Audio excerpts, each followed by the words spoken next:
Aliacha kucheza basketball ili aigize filamu za ngono na akahamia kabisa kwenye filamu za ngono.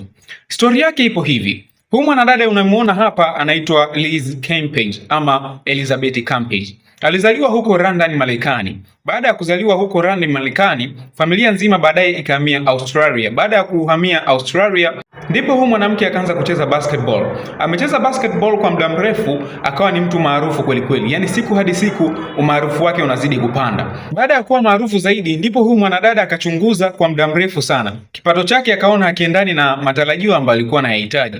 Ndipo akafanya maamuzi ya kuingia kwenye filamu za ngono. Akaingia kwenye uigizaji wa filamu za watu wazima. Baada ya kuingia kwenye uigizaji wa filamu za watu wazima, imepita kama miaka miwili hivi. Huyu mwanadada utajiri wake kwa umepanda sana. Ndipo kuna mwandishi mmoja akawa yuko anamhoji, akamuuliza ni kwa nini aliamua kuachana na basketball na kuingia kwenye uigizaji wa filamu za ngono. Huyu mwanadada majibu yake yalikuwa yapo hivi.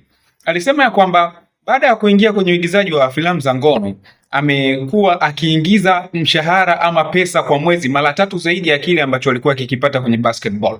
Yaani pesa anayoingiza kwa sasa hivi ni mara 3 zaidi ya ile ambayo alikuwa anaipata kwenye basketball.